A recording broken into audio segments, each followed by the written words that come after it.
Bonjour à tous et bienvenue dans ce numéro du Club de la Presse. Aujourd'hui, nous allons échanger sur deux sujets. Et dans la première partie, nous revenons sur ces négociations entre les patrons de la diplomatie congolaise et rwandaise qui se poursuivent à Luanda, en Angola, mais également de cette présence des responsables des FLN et des FDLR sur le sol burundais. Des sources sécuritaires et des témoins confirment qu'ils ont eu des rencontres avec des hauts responsables militaires burundais. Et dans la deuxième partie de cette émission, nous parlons de cette atteinte à la dignité humaine et le refus de soins, la maltraitance infligée à un homme malade qui a besoin de soins de santé. Le docteur Sahabo, ancien directeur de Kia Hospital, était malade depuis une semaine et n'avait pas reçu l'autorisation de se faire soigner. Au cours de l'audience, il a eu un malaise et a pu être amené à l'hôpital Roi-Calais de Kamenge à la demande insistante de ses avocats. Sous assistance médicale, la situation aurait pu s'améliorer, mais cette prise en charge n'a duré que très peu de temps. Sa perfusion lui a été enlevée et il a été ramené à la prison de Ruyigi. Et voilà de quoi nous allons parler dans son numéro du Club de la Presse. Et pour faire le tour, nous avons trois invités, un qui n'est pas encore là, qui va nous rejoindre plus tard. Nous sommes aussi directeur de la radio-télévision Renaissance. Bonjour et bienvenue. Bonjour Alice, merci. Albert Datsimbowa, journaliste et ancien directeur de la radio-télévision Contact FM. Bonjour et bienvenue. Bonjour Alice. Bonjour Rosie. Notre troisième invité, c'est Bob Rugulika, directeur de la radio RPA. Il va nous rejoindre au cours de cette émission. Et bonjour à vous tous qui nous suivez depuis les quatre coins du globe. À la présentation, Alice Akizimana. Je vous disais, nous parlons de cette situation toujours à l'est de la RDC, ces négociations qui se poursuivent, mais aussi de cette présence des rebelles rwandais sur le sol burundais. Albert, je vais commencer par vous. Les négociations se poursuivent. Est-ce qu'il y a de l'avancée? Disons que on peut déjà dire qu'en fait, ce sont déjà le round qui était en cours, s'est achevé. Et donc, on voit déjà qu'il y a une réaction de la part des Congolais qui dit que, en fait, ils rejettent tout. Ce qui veut dire qu'en fait, pour que les gens comprennent, ça faisait depuis la dernière rencontre de Luanda, il y a eu les responsables des services qui se sont rencontrés dans plusieurs réunions. Donc, qui normalement, ils ont fait leur boulot d'établir une feuille de route de comment ça pourrait se faire, quelles étaient les attentes des uns et des autres.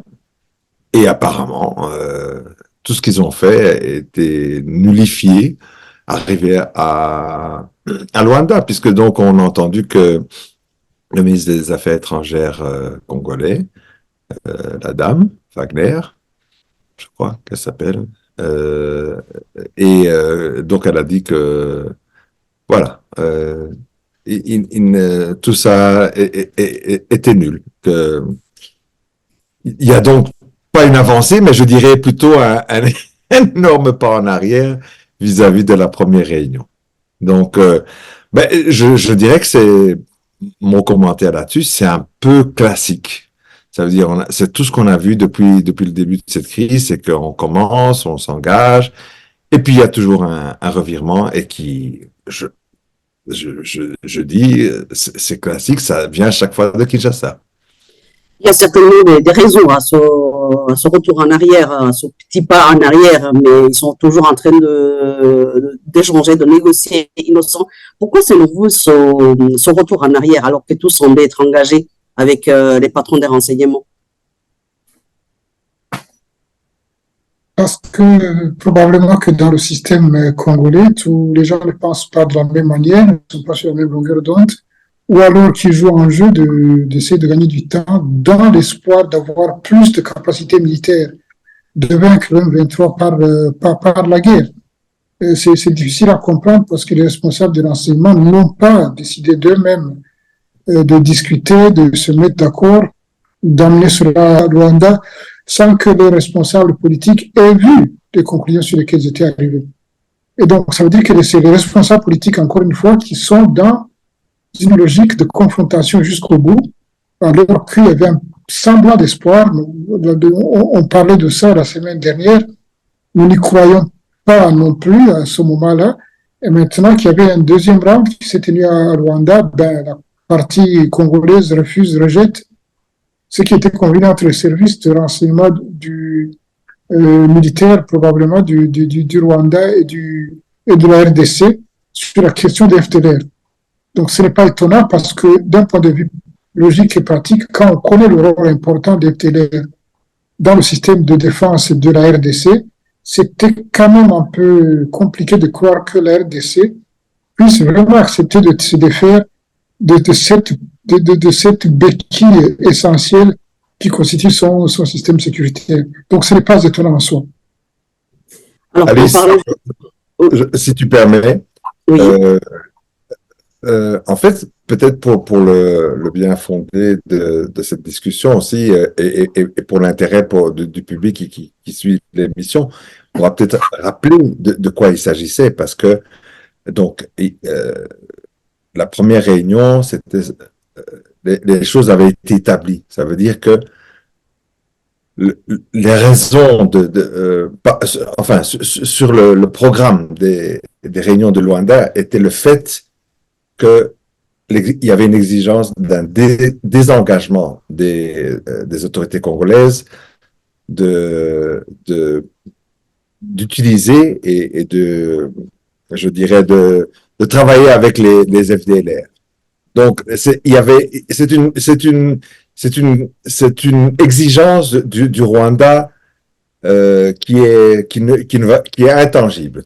On ne peut pas, les FDLR doivent être démantelés. Ça, c'est une chose. Une deuxième chose que le Rwanda a toujours dit, c'est que si Kinshasa ne parle pas, n'a pas une conversation avec les M23, on ne sort jamais de cette histoire. Parce que le M23 n'est que le énième, forme de résistance armée qu'il y a eu depuis 30 ans maintenant. Donc, ce sont les deux points essentiels. Et là-dessus, la première réunion, c'était cela. Et c'est là-dessus que les patrons des services de renseignement et militaires et autres se sont vus, et c'est là-dessus qu'ils ont travaillé sur plusieurs séances. Donc, maintenant, vu la dernière réunion, on devait passer à une feuille de route de comment on met ça en pratique. Donc, ce qui veut dire qu'au départ, puisqu'on est arrivé au premier et qu'on a eu la session des patrons des services, c'est qu'au départ, au moins, il y avait cette entente. Mais maintenant, en fait, avec cette réunion de Luanda, vient de dire que tout ce qu'ils ont fait avant est nullifié. Donc, on est de nouveau à la case départ. En parlant des FDLR, des armées qui se trouvent à l'est de la RDC, justement, il y a une nouvelle donne cette semaine. Il nous semble aussi, on apprend la présence des FLN et des FDLR sur le sol burundais au moment où justement se tiennent les négociations à Luanda entre le Rwanda et la RDC. Est-ce que cela ne risque pas de perturber le processus encore plus, ou si ce n'était pas déjà le cas? Il n'y a pas de processus honnête en fait. Il y en a qui jouent à cache-cache, qui croient qu'ils sont malins. Comme on l'avait dit dans la précédente émission de Creux de la Presse, si vraiment il y a un processus qui commence de désarmement des FDLR, ils vont certainement migrer vers le Burundi. La rencontre qui a eu lieu ces derniers temps au niveau du Burundi, de la frontière ou dans l'intérieur du Burundi, entre les responsables des FDLR et du FLN, donc les deux principales forces militaires anti-Rwanda qui sont aux côtés des troupes congolaises, dans la coalition des troupes congolaises, se concertent déjà avec les Burundais, ce qu'ils faisaient déjà depuis des années. Mais ce ne serait pas étonnant que si jamais il y avait eu ce processus-là, ils migrent au Burundi. Donc il n'y a rien d'étonnant. Le Burundi est aussi assis sur une bombe, c'est clair, on le sait tous. Ça fait des années que le gouvernement burundais travaille constamment avec les FDLR que les FLN transitent par le Burundi, sont en réunion avec les Burundais, etc., que le président Évariste Ndayishimiye a promis d'aider l'opposition congolaise pour renverser le gouvernement rwandais, etc. Donc il y a un risque réel, évident, qu'il y ait eu cette rencontre au Burundi. Il n'est absolument pas étonnant, c'est dans la logique des choses. Il n'y a pas d'illusion à se faire sur la capacité ou la volonté quelconque de changer de ces groupes-là. Ils vont aller jusqu'au bout, ils vont aller jusqu'au bout. Et comme il semble être déterminant dans le système défensif de Kinshasa, ben, on les aura encore dans le paysage pour un moment. On sait que cette présence des FDLR au Burundi actuellement, au moment où se tenaient justement ces pourparlers à Luanda, serait aussi une conséquence normale du fait que la RDC soit aux côtés des FDLR, que le Burundi n'a toujours pas caché que les FDLR étaient plus ou moins des amis du régime en place au Burundi. C'était une réunion entre alliés, c'était une réunion entre alliés militaires, entre alliés idéologiques.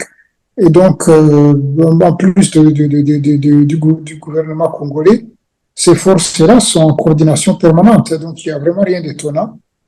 Il faut simplement se rendre compte, en fait, que la crise va certainement déraper sur le Burundi. Et parce que le gouvernement burundi tente de jouer avec le feu. Ce jeu-là va finir par se retourner contre lui. Et ce sera encore néfaste pour le Burundi qui a enduré beaucoup de malheur jusque-là. Donc, ce n'est pas étonnant. C'est dans l'ordre des choses. C'est des alliés qui se concertent, des alliés militaires et idéologiques. Albert, aujourd'hui, les hauts responsables militaires burundais ont reçu une délégation des FDLR, qui sont des FLN aussi. Au Rwanda, comment cela est perçu? Disons, en tant qu'analyste, j'aimerais peut-être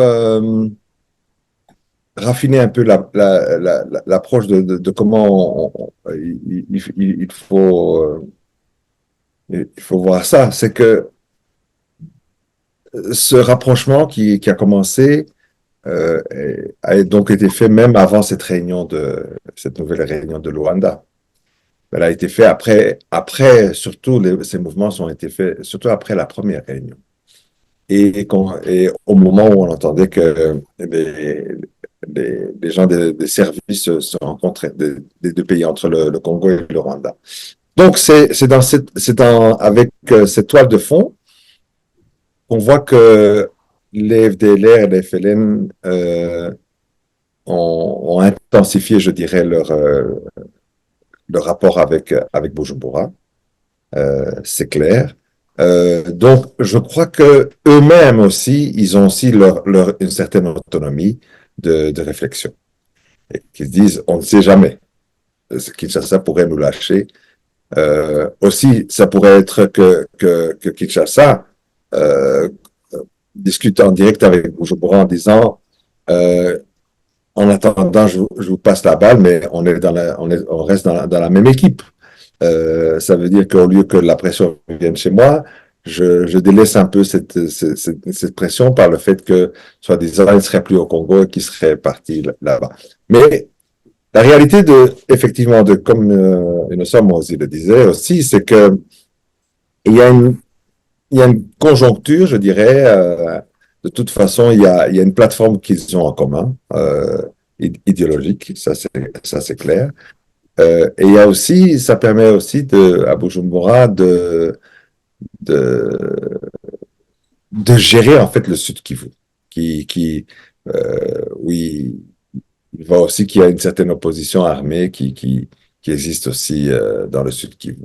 Donc, ce serait avec eux, en fait, je dirais un apport en plus pour Bujumbura pour pouvoir régler ça. Mais donc, en fin des fins, effectivement, on se retrouve avec le Burundi devenant une place forte, en fait, de force, je dirais, qu'on appelle force négative, qui va se retrouver, en fait... avec une certaine base arrière des FDLR au Burundi. Donc, FDLR, FLN, et tout ça. Mais en même temps, rappelons quand même que il y a...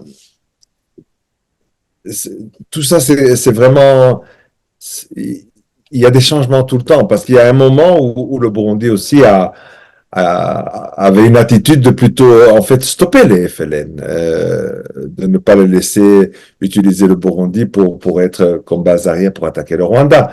Donc, c'est quelque chose je dirais que ça va avec les saisons, que l'attitude de Bujumbura change. Mais à l'heure actuelle, il est clair que depuis la crise depuis le moment que le Burundi a commencé à s'engager dans le Kivu contre justement les populations les Banyarwanda du Nord Kivu, et que en fait le Burundi, au lieu d'apaiser la crise qui se passait dans le Congo, a contribué en fait à l'envenimer encore plus.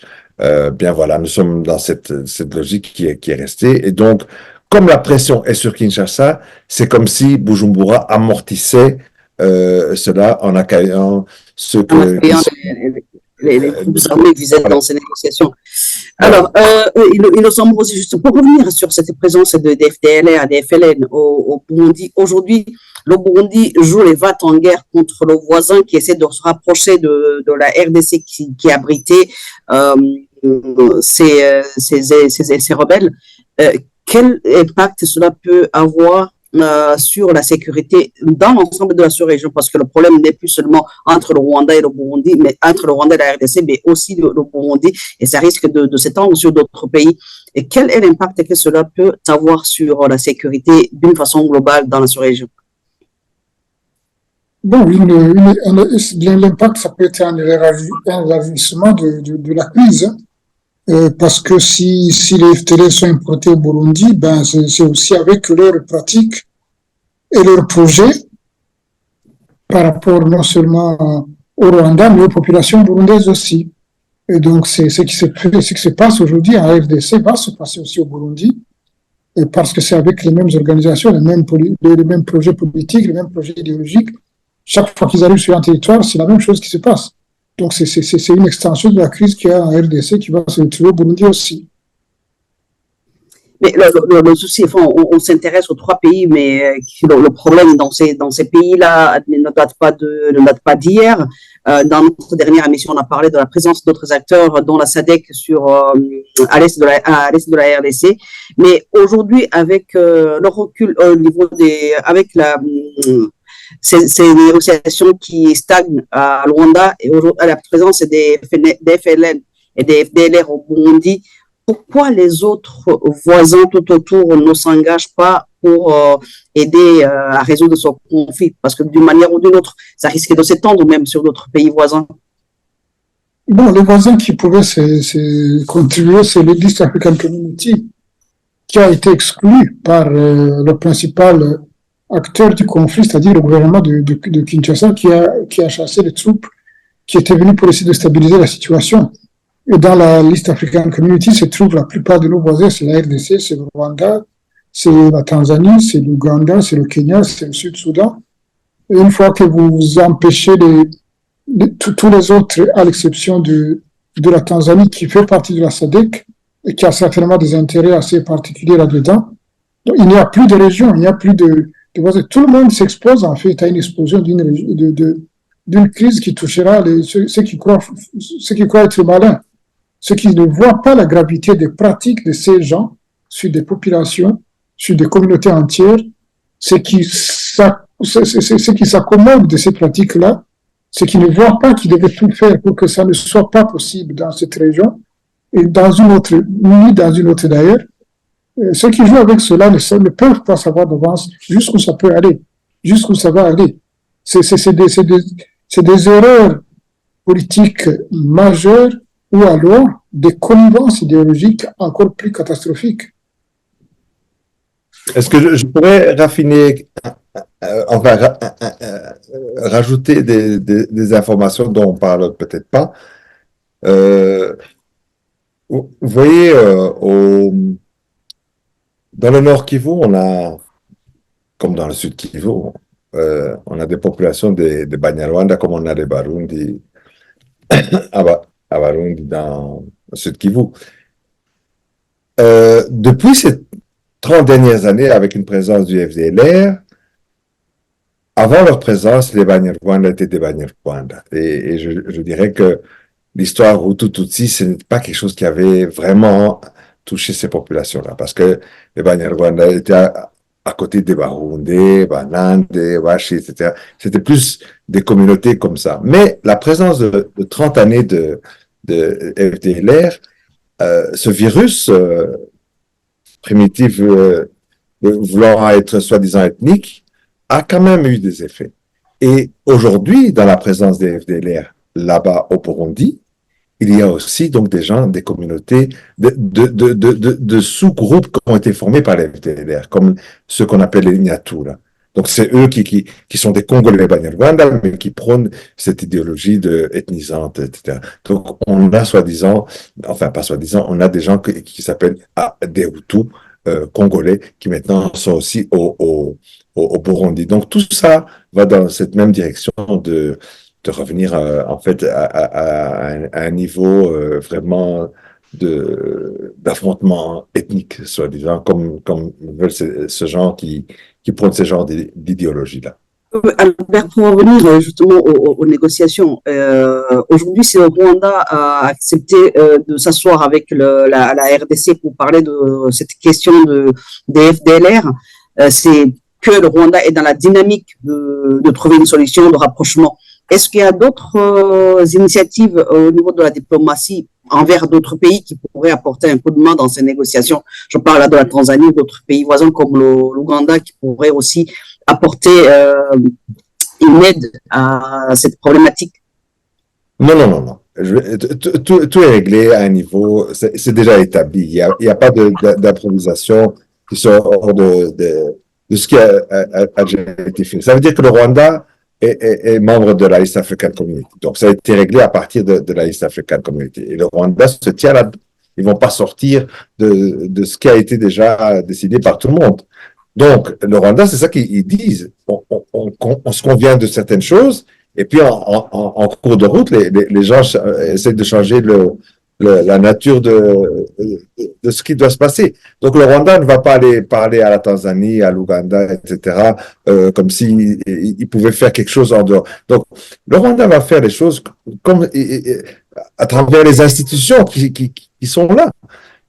Évidemment, je ne dis pas qu'il ne cause pas en privé, mais il n'y aura pas de quelque chose d'officiel qui se ferait, par exemple, avec le soutien de la Tanzanie ou le soutien de l'Ouganda ou quoi que ce soit. D'ailleurs, il y avait un article qui était paru dans Africa Confidentiel, comme quoi même Luanda avait exprimé de vouloir étendre les négociations à la Tanzanie au Burundi. C'est faux, c'est complètement faux.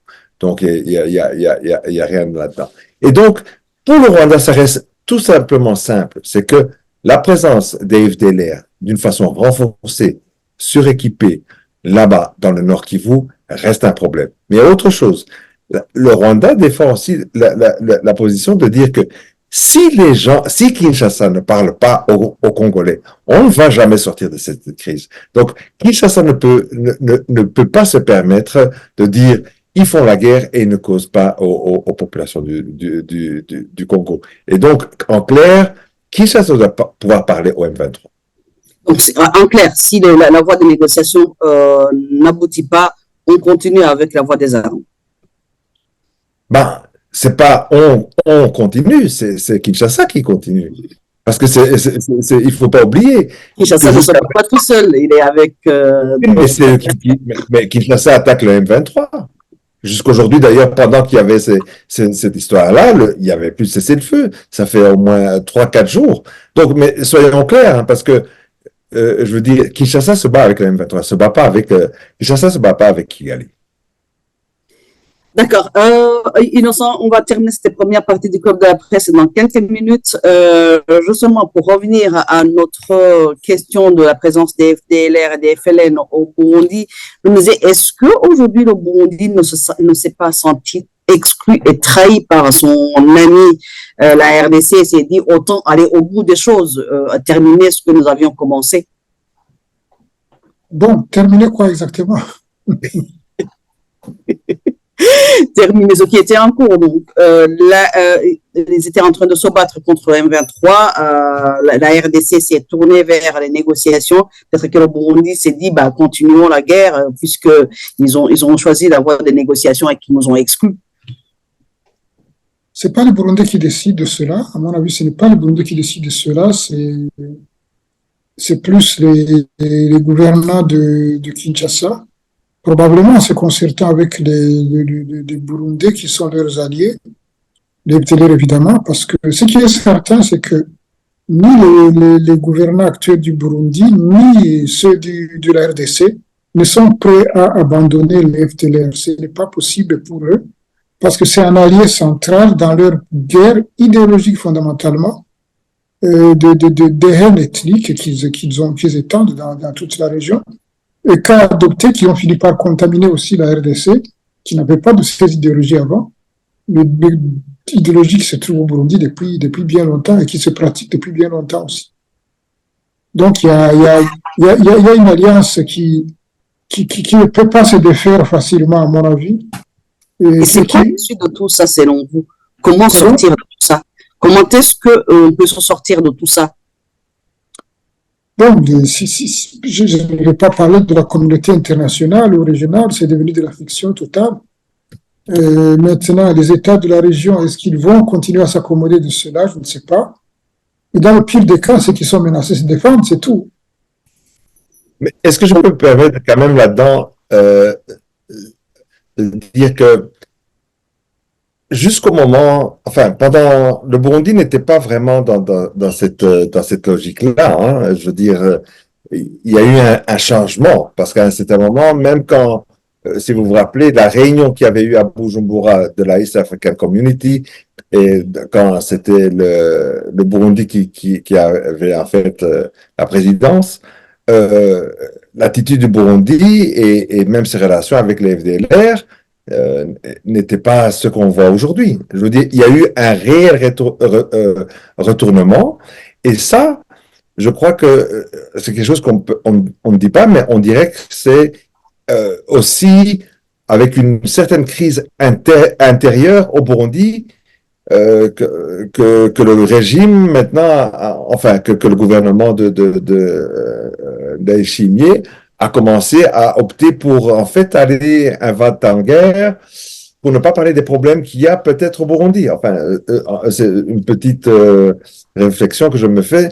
C'est à partir de ce moment-là que le Burundi a commencé à s'engager à l'opposé de ce qu'il avait prôné bien avant à l'intérieur de la East African Community. Donc, il y a une évolution qui s'est faite quand même sur ces 2 dernières années, qu'il n'y avait pas avant. Peut-être que c'est en apparence, Albert, parce que nous autres Burundais, même si c'est en apparence, mais je veux dire, là, tout d'un coup, ça a été fait ouvertement. Donc, au moins avant, il y avait une tentative de... Enfin, il y avait un semblant. Il y avait un semblant, mais pour qui connaît la profondeur du système tel qu'il est, du système burundais actuel, nous, on n'avait aucune illusion. On n'avait aucune illusion, mais il y avait un semblant de raison, de raisonnabilité, si le mot existe à ce moment-là, mais ça n'a pas tardé les masques sont vite tombés. Bah, de toute façon, ce n'est pas encore fini, ça stagne, mais peut-être que ça va reprendre. Espérons qu'il y aura des solutions et que le Burundi va peut-être se réveiller et se dire que ce n'est pas le moment d'être une base arrière des ennemis, des voisins, et qu'on pourra trouver une solution à ce problème de l'insécurité à l'est de la RDC et aussi des relations entre les 3 voisins. Nous marquons une petite pause et nous allons entamer la deuxième partie du Club de la Presse.